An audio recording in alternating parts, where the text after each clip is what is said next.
Bonjour Stéphane, Bonjour Pierre-Antoine. bienvenue sur ce nouvel épisode de Regard Libre. Aujourd'hui, je voulais que tu nous présentes le projet auquel j'ai très, très succinctement contribué sur des traductions de livres justement qui ont trait à la liberté, au libertarien, ce genre de choses.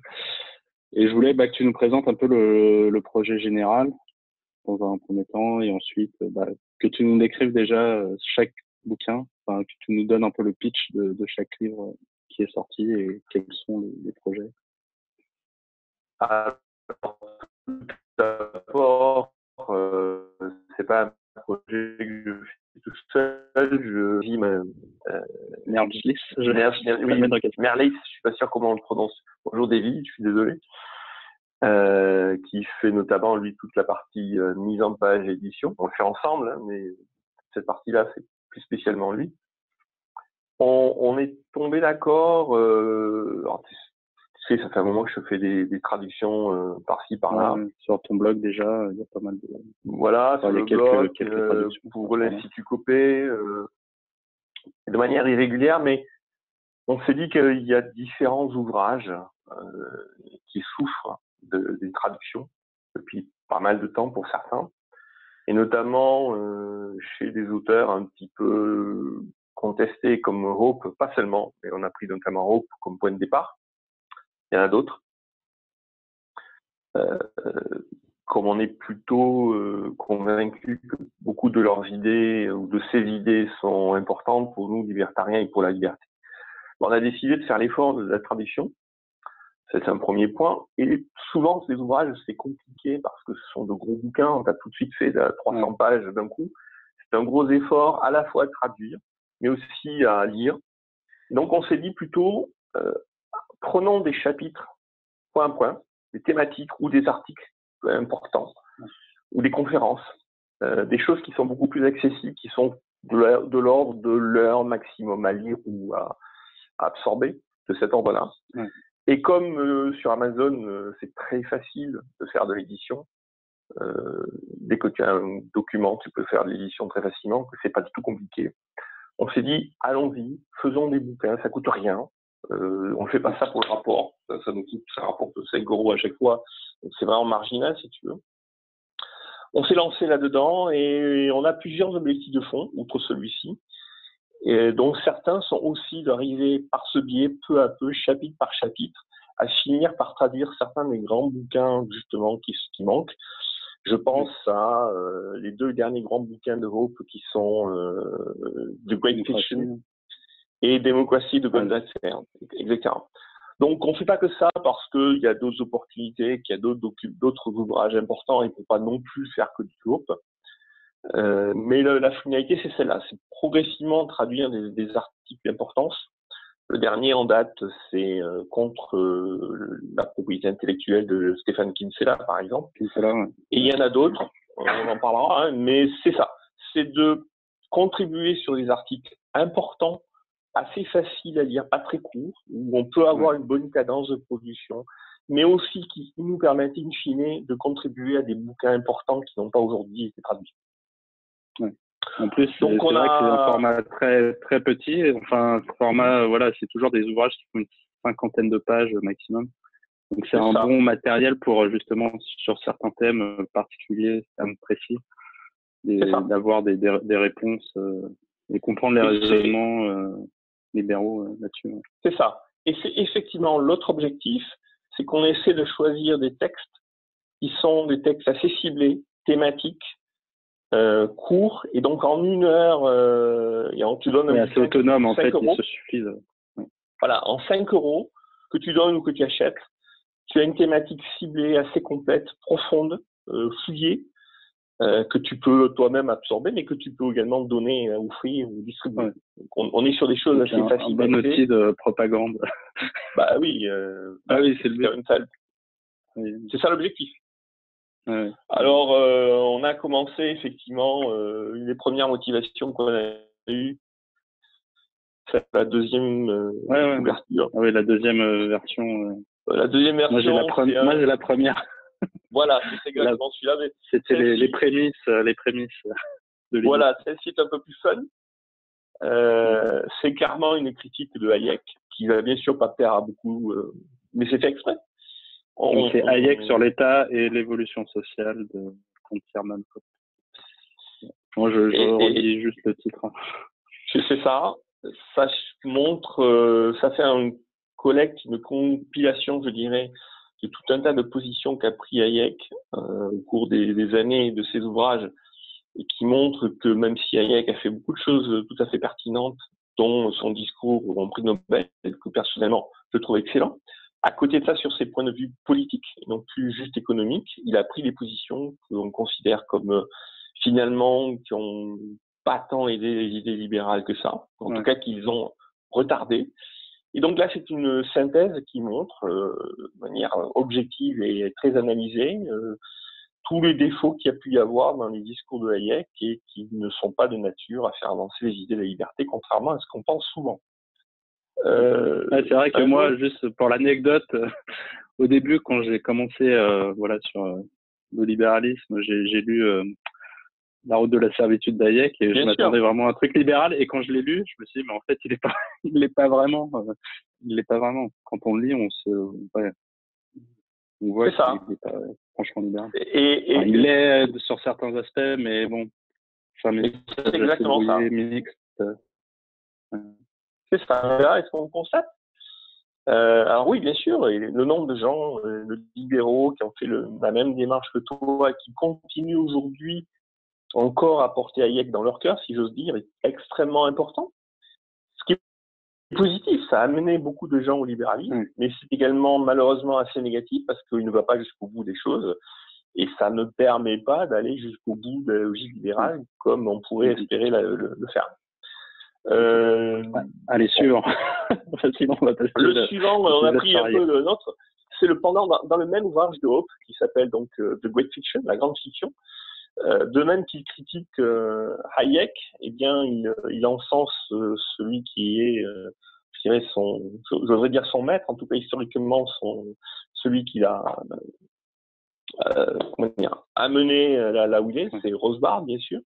Donc, il fait une synthèse, pareil, des travaux de Rothbard en général.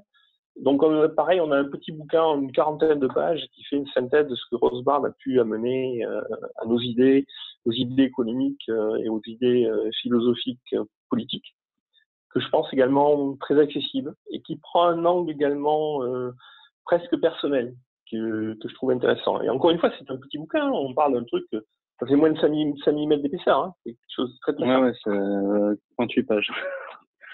Voilà, mais ça donne une première synthèse des travaux de Rothbard. Des principales. Voilà. Après, on a pris un texte et on continuera à en faire d'autres. On a pris ce texte-là qui est toujours du Rothbard sur le féminisme. Alors, c'est pas le statut de la liberté. C'est fait exprès, ça y est. Bon, ça y pense un peu, mais c'est pas ça. On le voit mieux, le grand problème de la libération des femmes, clair et sans détour. Voilà. Alors, c'est un texte anecdotique, mais vu tout ce qui se passe avec le MeToo et le féminisme en général, ça nous a paru intéressant. C'est encore un texte assez réduit. Ce qui est assez phénoménal, fabuleux, c'est de voir qu'on est sur un texte qui a été écrit dans les années 70. Ouais. C'est ce que j'allais dire, j'allais dire ça, et c'est vrai que vas-y, continue. Et bien qu'on soit dans les années 70, tu as l'impression qu'il parle d'aujourd'hui. Moi, j'ai mis un point d'honneur, j'ai essayé dans la traduction de mettre un nombre important de notes de traduction qui expliquent toutes les références qu'il fait aux auteurs et culturels. Exactement. Et on est il y a 50 ans ou 60 ans peut-être, et pourtant tu as l'impression d'être en pleine actualité. C'est ça que je trouve intéressant. Ça m'a fait, j'ai eu exactement la même impression quand je l'ai lu. J'étais surpris. En fait, ça m'a fait exactement la même impression quand j'ai lu La Grève, qui a été écrit dans les années 50. Et je me suis dit, en fait, on dirait le discours de Macron. Et en lisant ce livre de Rothbard, ça m'a fait exactement la même impression. C'est ça. La Grève, il faut pas l'oublier, ça a été écrit en 1957. Et chaque fois que je me balade dans certains quartiers parisiens où je vois des boutiques fermées et la désolation, je pense aux premières pages de La Grève qui citent exactement la même chose. Donc voilà, on est sur des choses qui sont prémonitoires. Ouais. Ensuite, toujours dans cette logique de contribuer à The Great Fiction, donc qui viendra peu à peu, mais aussi pour répondre à des demandes qu'on voit souvent qui sont mais en anarchapie, donc chez les anarcho-capitalistes et libertariens, comment vous feriez pour avoir du régalien dans un monde privé? Il y a ce petit bouquin, La production de la sécurité privée, avec une caricature, bien sûr. On a pris une couverture volontairement caricaturale. Mais là, encore une fois, en une 50aine de pages, on a une présentation de comment le régalien peut être mis en place de manière totalement privée. Alors, ça en profite au passage pour démonter certains mythes comme Léviathan, Hobbes et autres. Mais la réponse est comment organiser la société dans un environnement purement capitaliste et donc sans État. Tu m'entends? Tu m'as entendu? Ouais, je t'entends très bien. C'est bon. Tu arriveras à corriger ça, je suppose. Et puis le dernier qu'on a sorti, qui n'est pas encore arrivé, on a sorti un autre. Attends, oui, pardon. Tu l'as montré. Non, que faut-il faire? Il faudrait que tu en parles. Oui, voilà. Alors, tu as montré une première couverture, on a sorti une autre couverture. Que faut-il faire? C'est pareil, un autre chapitre. C'est un des discours qu'a fait Hope sur comment imaginer la stratégie libérale et libertarienne. Et c'est un pied de nez en termes de titre. Il ne faut pas oublier que Hope vient d'Allemagne de l'Est. Il a grandi dans un environnement marxiste, communiste. Et puis, il a progressivement évolué vers le libéralisme qu'on connaît aujourd'hui. Et donc, il a grandi sous la culture de Lénine, qui a écrit à l'époque, il y a un siècle à peu près, un article du même niveau qui s'appelait « Que faire ?» et qui est en gros la stratégie communiste dès il y a un siècle. Et donc, il a fait un pied de nez en reprenant le même titre, mais cette fois-ci en expliquant la stratégie libérale. Donc, c'est un texte d'autant plus important. Et puis, on a sorti, je ne les ai pas encore reçus d'Amazon, on a aussi sorti donc de Stéphane Kinsella contre la propriété intellectuelle, qui explique que la propriété intellectuelle n'est pas libérale, contrairement à ce que beaucoup de libéraux pensent. Et il y a un autre texte qu'on vient de sortir, mais qui est un autre texte de stratégie, mais que je pense moins important. Voilà. Et donc, on travaille encore sur d'autres textes. Alors, c'est quoi les gros textes à venir? Le prochain sur lequel on travaille, c'est l'anatomie de l'État, qui est du Rothbard, qui part encore une fois en 70 pages à peu près, même pas, explique ce que c'est que l'État et pourquoi l'État est l'ennemi de la liberté. Le tout de manière extrêmement simple, digeste, mais assez tranché forcément. Hein. Ça reprend une vision un peu historique aussi, je crois. Enfin, parce que j'avais écouté en podcast, je crois que ça reprend l'histoire. Oui, tout à fait. Il reprend comment on en est venu à monter l'État, comment l'État progressivement, historiquement, s'est associé aux intellectuels, et comment peu à peu le monde académique, le monde intellectuel, etc., est venu aider l'État et à créer l'illusion étatique que nous subissons tous aujourd'hui. Donc effectivement, c'est une perspective historique aussi. Ok, donc anatomie d'État. Prochain. Et en point de mire, on a démocratie de Godard, mais ça sera pour un peu plus tard. On travaille en fond là-dessus. C'est quoi? Je connais pas ce livre. On en parlera plus tard. C'est le bouquin de Hope sur la démocratie. Démocratie, je crois que tu disais démographie. Non, pardon. Alors, excuse ma diction. Non, démocratie de Godard. Du bridge. Oui, ok. Bon, très bien. Je mettrai les liens dans le titre, enfin, dans la rubrique YouTube. Tous ces bouquins sont sur Amazon et en général coûtent 5 €, voire moins. Ouais. Donc, je mettrai les liens et on en reparlera lors des prochaines sorties. Ok, merci Stéphane. Je t'en prie.